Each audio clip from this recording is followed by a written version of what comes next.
Dear students, you are welcome to my online teaching classes. I am Shishpal Chauhan and this is video lecture 2 on the lesson The Third Level written by Jack Finney. Jack Finney के द्वारा लिखा गया ये lesson है third level and this lesson is meant for the students of class 12.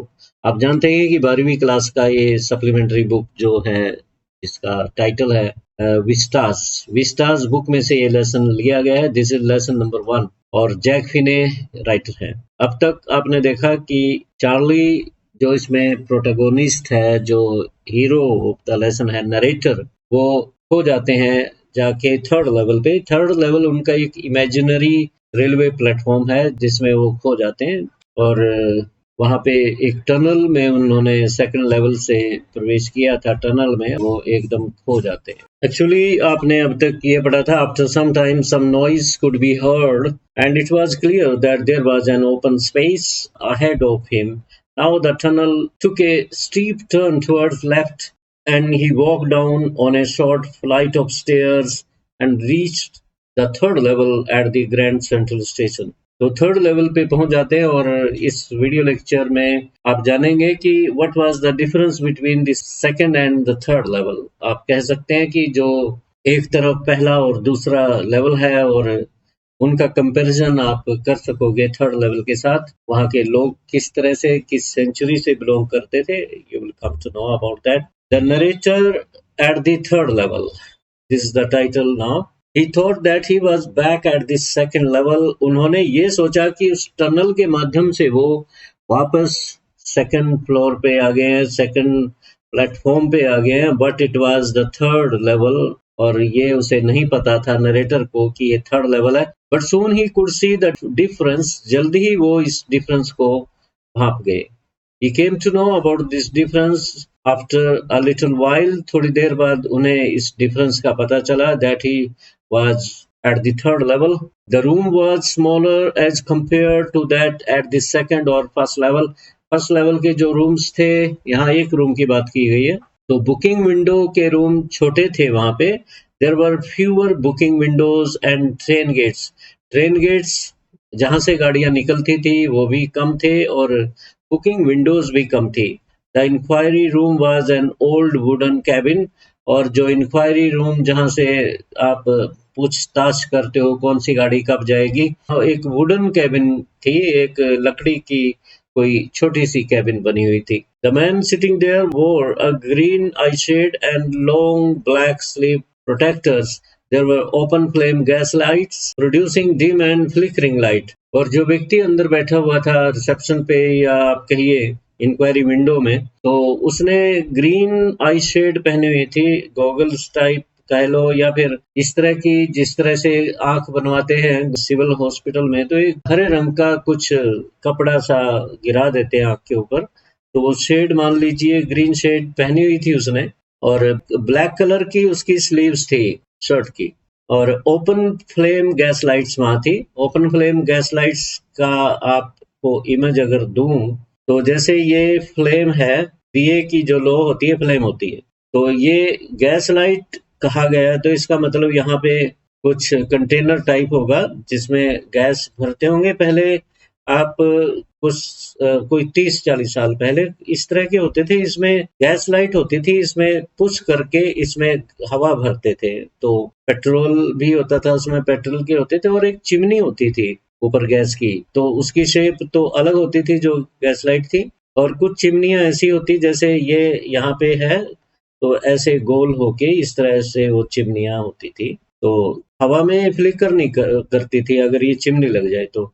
यहाँ क्या था, open gas, open flame थी, means there was no chimney that was covering this flame. ये जो फ्लेम थी इसको कवर करने के लिए कोई भी चिमनी नहीं थी, तो ये फ्लिकर कर रही थी हवा में, टिमटिमा रही थी. फ्लिकर करना, टिमटिमाना, flickering lights. Page 4. There were brass spittoons. Floor पे ब्रास पिटून्स थे, पीतल के कुछ बर्तन टाइप आप कहिए कि जैसे ये कोई ओपन सा बर्तन हो इस तरह. उसमें थूकदान थे, ब्रास के बने हुए थे जिसमें लोग थूकते थे. पान वगैरह खाते होंगे कहीं ना कहीं, उसी का थूक उसमें गिराते होंगे. पान मसाला तो होगा नहीं इस टाइम.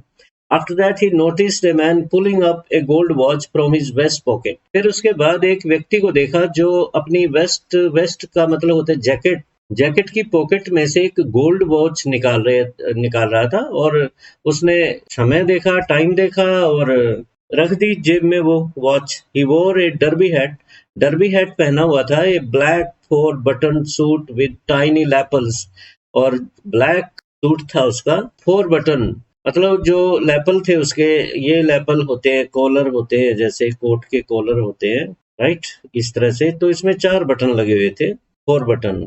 तो उसने ये सूट पहना हुआ था, 4 बटन सूट विद टाइनी मस्टास, और मस्टास भी थे उसके, हैंडल बार मस्टास, जैसे आप उसका मुंह बनाओ तो ये इस तरह से। एक फिगर मैं देखता हूँ ट्राई करके। Okay, let me make that figure. This is, okay, this is, ये मुंह है उसका, handle bar, like that.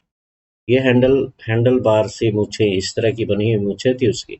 Alright, let's proceed ahead. He looked around and saw that everyone on the platform was dressed like the people who lived in 1890s। और Charlie ने अपनी नजरें घुमा के देखी चारों तरफ, तो देखा कि प्रत्येक व्यक्ति जो भी वहां था, 1890s में जिस तरह से लोग कपड़े पहनते थे, जो भी ड्रेस होती थी, डिजाइन उसका, तो उस तरह की ड्रेसेस उन्होंने पहनी हुई थी। The narrator says that in his life he had never seen so many beards। Narrator कहते हैं चार्ली यहाँ पे कि अपने जीवन में उन्होंने आज तक इतनी दाढ़ियां नहीं देखी, साइड बर्न्स नहीं देखे, एंड फैंसी मस्टास नहीं देखे। बाल, चेहरे पे बाल रखने का शौक था लोगों को, मूछें, बड़ी बड़ी मूछें थी, साइड कट थे उसमें। Then a woman came out of a train gate.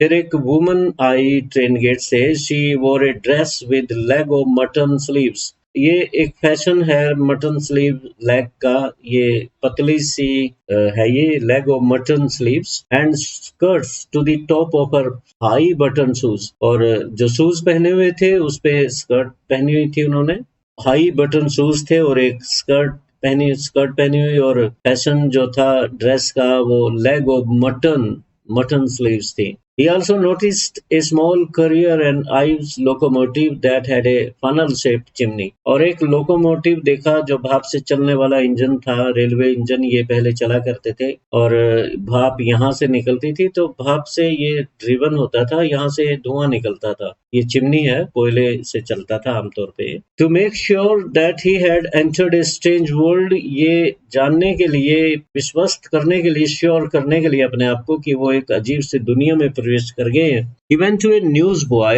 at his feet। आगे थोड़ी दूरी पे एक न्यूज बॉय फर्श पे बैठा हुआ था प्लेटफॉर्म पे, उसके पास गए। He read that the title of the newspaper was The World। जो न्यूज़पेपर पढ़ा तो उसका टाइटल था The World। Multiple choice question के लिए आप याद रखिए, न्यूज़पेपर का नाम था The World, and the lead story said something about the President Cleveland। ये भी याद रखने वाली बात है कि प्रेसिडेंट क्लीवलैंड की स्टोरी उस पे छपी हुई थी, which was published on June 11, 1894। ये भी मल्टीपल चॉइस क्वेश्चन बनेगा कि जून 11, 1894 की वो स्टोरी थी प्रेसिडेंट क्लीवलैंड के बारे में। After that he moved on to the ticket window. इसके पश्चात जो नरेटर थे वो टिकट विंडो के पास आगे बढ़े, टिकट विंडो की तरफ गए, और hoping to buy tickets for his wife and himself.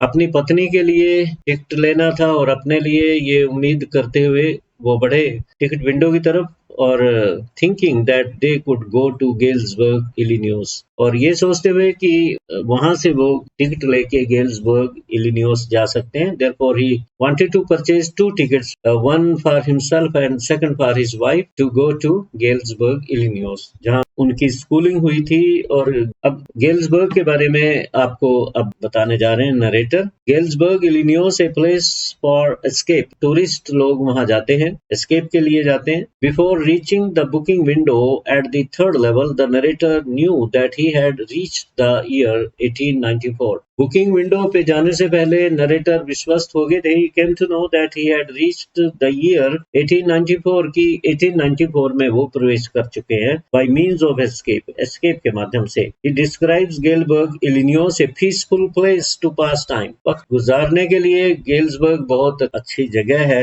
peaceful place है। The first World War was 20 years and the second 40 years ahead। अभी जब ये 1894 में गए वहां पे कल्पना में अपने, तो world war first 20 years ahead था और world war two 40 years ahead. अगर आप इसमें प्लस करो 94 में 20 तो ये 1914 ईयर आता है और ये 1934 आता है वर्ल्ड वार टू के लिए। The narrator belong to the 20th century and that was a period of stress, strains, uncertainties and wars। जो नरेटर हैं वो 20th century से बिलोंग करते हैं, जिसमें वर्ल्ड वॉर के बादल छाए हुए थे और स्ट्रेसेस, स्ट्रेन्स, अनसर्टेनिटीज का युग था। वो हर अनिश्चितताओं का युग था, स्ट्रेस थे लाइफ के।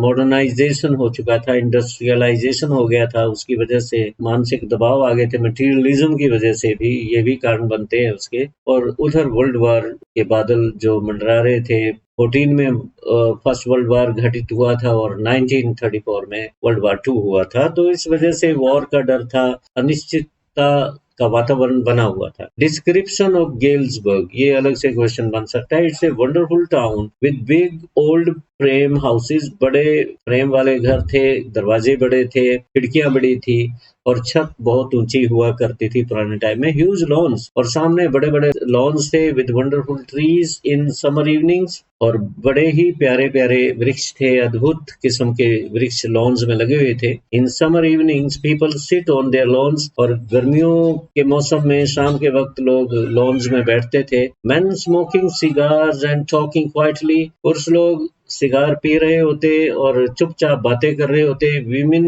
Waving palm leaf fans. महिलाएं क्या कर रही होती? पाम लीफ फैंस से हवा झोल रही होती। जो खजूर के पत्ते होते हैं उनसे पंखे बने होते हैं। जब बिजली नहीं थी, इलेक्ट्रिसिटी नहीं थी, तो इस तरह के पंखे बना के हवा झोलते थे लोग। With fire flies all around, और चारों तरफ अंधेरे में जुगनू टिमटिमा रहे थे। The narrator wanted 2 tickets for this peaceful world back in 1894। इस दुनिया के लिए 1894 में वो इलिनॉइस के लिए, गेल्सबर्ग के लिए 2 टिकट चाहते थे। Now the narrator describes his experience at the booking window। अब नरेटर बुकिंग विंडो पे जो उनका एक्सपीरियंस था उसको नरेट करने जा रहे हैं। He wanted to purchase 2 tickets to go to Galesburg. Galesburg जाने के लिए 2 टिकट खरीदना चाहते थे, but the clerk refused to accept the currency notes। परंतु जो बुकिंग क्लर्क थे उन्होंने करेंसी नोट्स एक्सेप्ट करने से मना कर दिया। That were offered to him by the narrator, जो नरेटर ने ऑफर किए थे।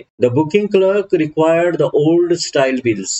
कारण क्या था? उसे पुराने जो 1894 में वैलिड करेंसी थी वो चाहिए थी, परंतु नरेटर के पास कौन सी करेंसी थी? 20th सेंचुरी की थी, वो वैलिड नहीं थी उन दिनों में। Charlie left the window as he sensed some risk of being sent to prison on the charge of cheating the booking clerk by giving him false currency notes. तो Charlie ने देखा कि बुकिंग क्लर्क नाराज हो गए और वो धमकी भी दे रहे थे उन्हें कि चीटिंग में तुम्हें जेल की हवा खानी पड़ेगी। इनडायरेक्ट वे से उनका मतलब यही था। ये बात सेंस कर गए, वो समझ गए, तो वहां से 9-2-11 हो गए, एकदम खिसकाए। The next day during the lunch hour, अगले दिन लंच आवर के टाइम में ही ड्रू $300, $300 उन्होंने निकाले बैंक से। Bought less than 200 old style currency notes, और 200 ओल्ड स्टाइल करेंसी नोट्स खरीदे इन एक्सचेंज, बदले में। He also mentioned here that eggs were 13 cents per dozen in 1894। और 1894 में जो एग्स थे एक डजन 13 सेंट्स के आते थे। कितने? 12 एग्स। ओके, ये भी उन्होंने बताया।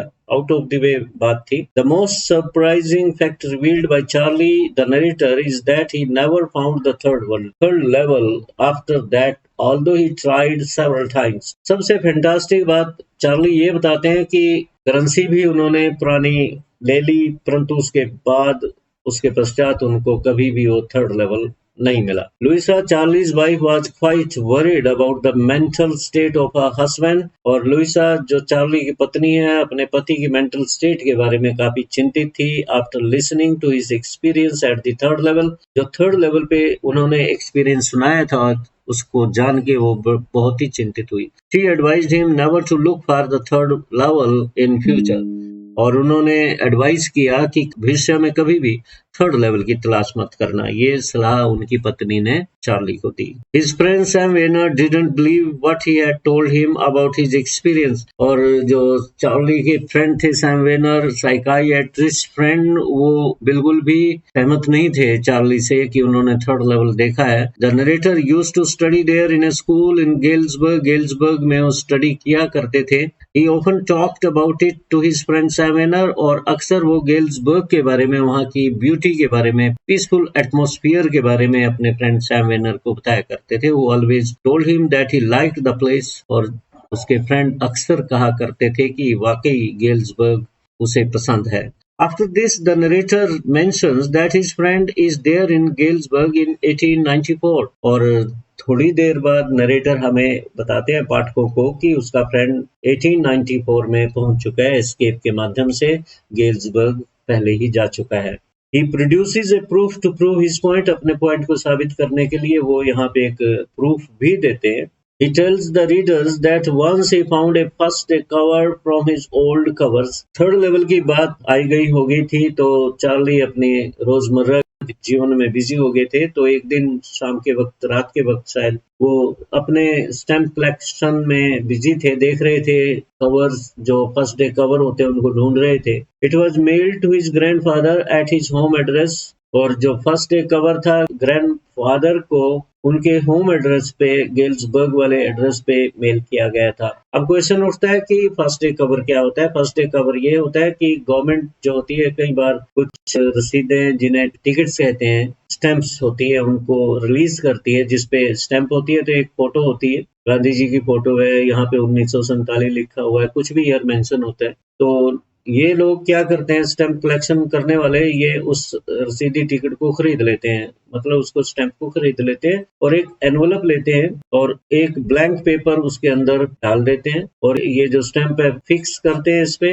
और पोस्ट कर देते हैं। अपना ही एड्रेस इस पे लिखते हैं ताकि ये लेटर उनको ही अगले दिन मिल जाए। तो after posting this envelope into the mail box, they hopefully know that the envelope will be delivered to them by the postman after 1 day or 2 days. After receiving this envelope, they feel very happy. They feel extremely happy that they have got the first day cover of that stamp. तो बहुत ही खुश होते हैं जब ये letter उनको deliver होता है, इसको संभाल के रखते हैं। चार्ली को भी इसी तरह से एक लेटर मिला, एनवलप मिला।